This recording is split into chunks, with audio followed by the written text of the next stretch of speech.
What we have here is a Confederate cavalry officer's sword made by William J. McElroy in Macon, Georgia. He was in business before the war, selling various things. During the war, he saw an opportunity to make money. The sword has been passed down through generations, with the guest remembering it from his grandfather's den. Its intricate etching and floral patterns indicate its officer status and high craftsmanship. Right. And the etching is what sets McElroy off from all the other makers. Okay. Most of the time, they're real light and faint. You have to turn it in the light to be able to see it. This one, it goes boom.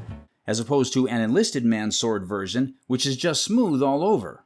The handle of the sword has a wooden core with high-quality leather over the top of it. The matching scabbard and blade etchings add to its rarity and uniqueness. Given its excellent condition and complete set, the sword is appraised at... I would insure this sword for $50,000. Oh, my Lord. I'm speechless. Without the scabbard, the value would be around... Would be around 20. Oh, okay. The scabbard is the rare part. I'm just shocked right now. I don't know what else to say. Two items are presented today, a vintage New York Yankees team sweater and cleats once owned by Wally Pipp. Pipp played first base for the Yankees for 11 years in the MLB. This sweater, dating back to the 1921-22 era, was given to team members and has been preserved within the guest's family. The team handed out team sweaters. Apparently during the day it was very common for clubs to have these. They did a lot of traveling. I think they were traveling by train. There's pictures online of Babe Ruth wearing the same sweater. The second item, Pipp's game-worn spikes, also add so much to the collection's value. Just like early baseball cleats, this one too was made of leather with metal spikes. The sweater, one of only 3 known to exist, is estimated to be worth $75,000. Wow. Wow. The spikes, despite their worn condition, hold an insurance value of... I'd put a value on those for insurance purposes at $2,500. The history and rarity of these items significantly enhance their worth and historical significance. What many people love about this painting is its simplicity. Compared to others, this painting is stunning. It was painted by Sally Haley. Sally's painting style was distinct yet pleasing. She was known particularly for doing still lifes. She depicts a basket of food.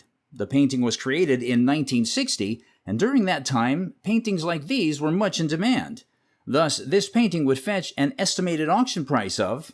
The auction value would be about $3,000 to $5,000. Well, that's good. This normal-looking table was the cream of the crop during the Regency period in Britain.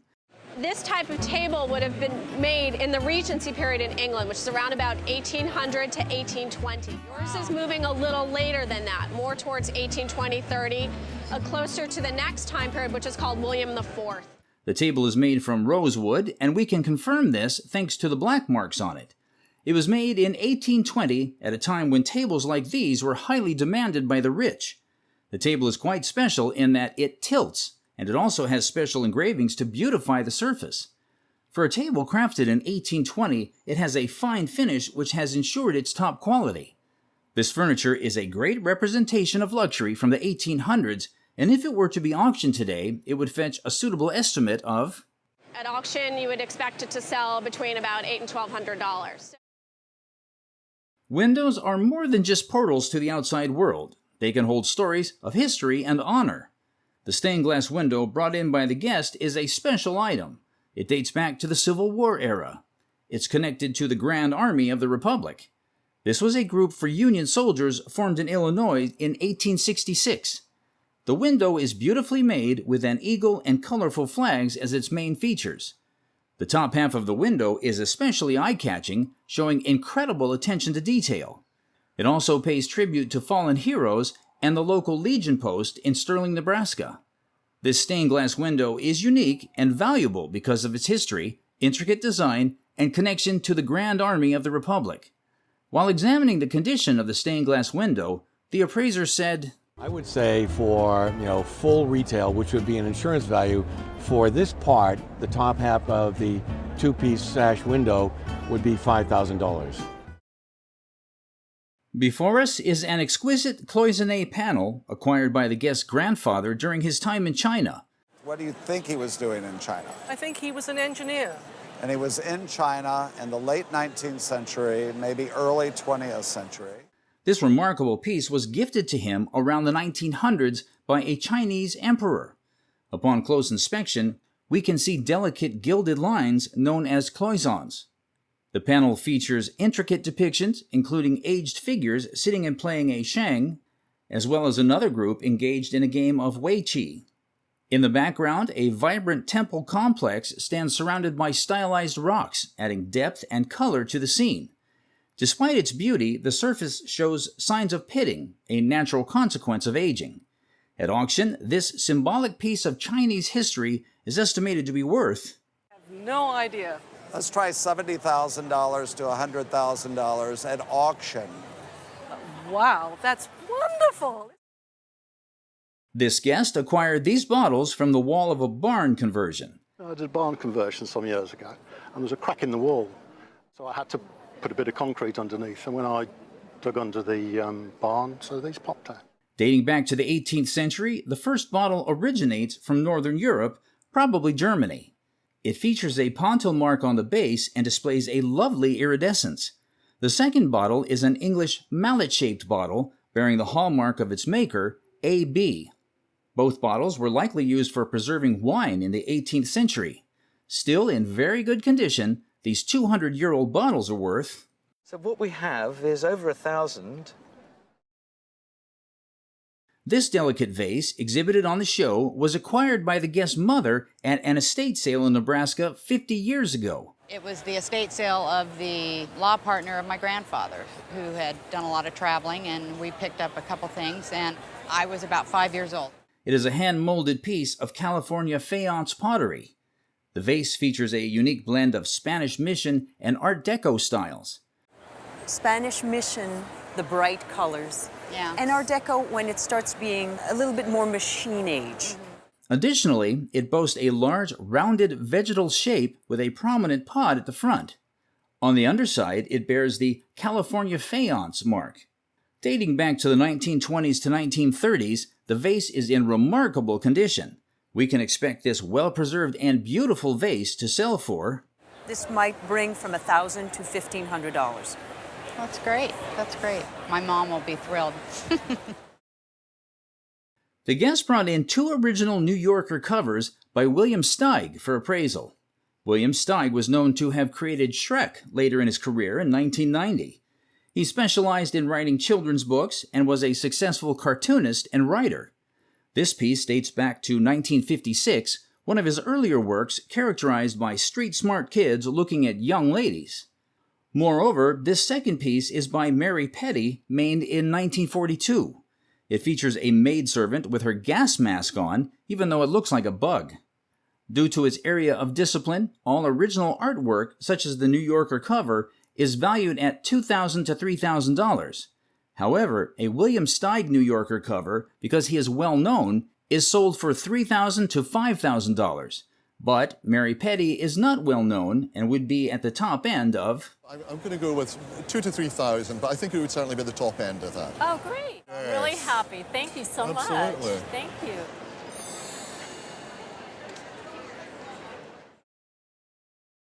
The guest brought his grandfather's flight jacket that had been passed down to the family for appraisal. On the back of the jacket, there's an artwork that should carry the name of the aircraft, but it is not so. The aircraft painted on the jacket is a B-17 because of the red markings on the wings and the leading edge to the vertical stabilizer. Another feature of the artwork that grabs attention is stabbing a dagger right into the heart of that swastika representing the Third Reich.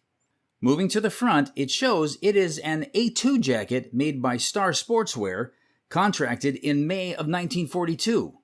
Prominent on the sleeve is the insignia of the 8th Air Force and the insignia of the 391st Bomb Squadron, which was part of the 34th Bomb Group. In the interior, the stitching of the insignia is seen, but is likely from a different squadron. The responsibilities of the 34th Bomb Group required tremendous skills, as in World War II, their job was to keep bombers in formation to ensure the protection of the aircraft. This jacket is well worn, as it should be, and has an estimated retail value as... Retail value for this today would be right around that $5,000 to $6,000 range. That's great. That's amazing. Here is a fly whisk bought from Kinshasa, Democratic Republic of Congo for appraisal. The carving, the face, and the body are beautifully modeled. Then, looking at the handle and hair whisk, everything looks superb. But it is from the Congo tribe and is a symbol of great power and authority. However, looking at the surface with the patination, it is clear that this piece is a reproduction and not the original fly whisk. Even as a reproduction, it is still worth around $300 to $500. But if it was authentic in the African arts market in Paris, it would be worth... This kind of piece would be worth north of $50,000. If it were authentic. If it were authentic. Next stop, Paris. These antique glass paperweights were made by the New England Glass Company and Bronston and Sandwich Company in America. This first set of paperweights was made by the New England Glass Company in the 1850s to 1880s and were called scrambled weights as they were made with scrap. The second set of paperweights was made by Bronson and Sandwich Company in the 1870s or 1880s. These paperweights are different from the first paperweight because of the Nicholas slate walls and rose center, which is French. Also, the value of these paperweights differ. While paperweights from New England sold for $200 to $300, that of Bronson and Sandwich sold for $1,500.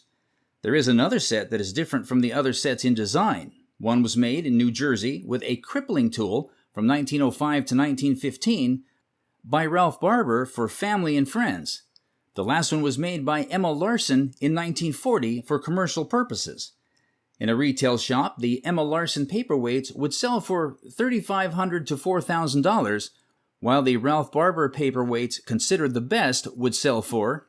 in a retail shop between $4,000 and $5,000. Wow. Well, this is really interesting. Thank you for sharing the history of these American glass paperweights. You're very welcome, Mark. What we have here seemingly looks like a random music band poster with brochures and a vinyl record on the table. The guest was a music promoter who helped create these promotional materials in the mid-1960s. These items played a significant role in the early promotions of the psychedelic rock band Pink Floyd, a famous English rock band formed in London in 1965, often cited as the greatest progressive rock band of all time. The band was in its early years pioneering psychedelic rock. The poster prominently displays Pink Floyd in bold, stylized lettering that catches the eye. Looking closely at the brochures, with their unusual and appealing design featuring band members Syd Barrett, Roger Waters, Richard Wright, and Nick Mason on them. These items are rare, especially the poster, despite its condition. This is not in the greatest condition, but hey, it's been around a huge amount of time. The unique brochure detailing the band's early years should sell for... probably £500 to £800. A 1936 Olympic torch was carried from Athens to Berlin through Hungary. The guest's late husband got it from the family of the person who carried it. This torch has a beautiful Art Deco design from the infamous 1936 Berlin Games. The Nazi Games of 1936 in Berlin, where Hitler aimed to show Aryan superiority, but Jesse Owens won 4 gold medals, becoming an American hero. This torch is polished stainless steel, and it's rare to see one with the holder and the remaining incendiary device. And this is what's left. Generally, when you do see these, you don't see this piece with it. And the incendiary device would have been right up here. Made by Krupp, a company that armed Nazi Germany, these torches are now scarce, as many were melted down during the war. This torch, in beautiful condition, is estimated to be worth... I would estimate it somewhere in the $3,000 to $5,000 range. Wow. It's wonderful. I know. It's a pretty piece.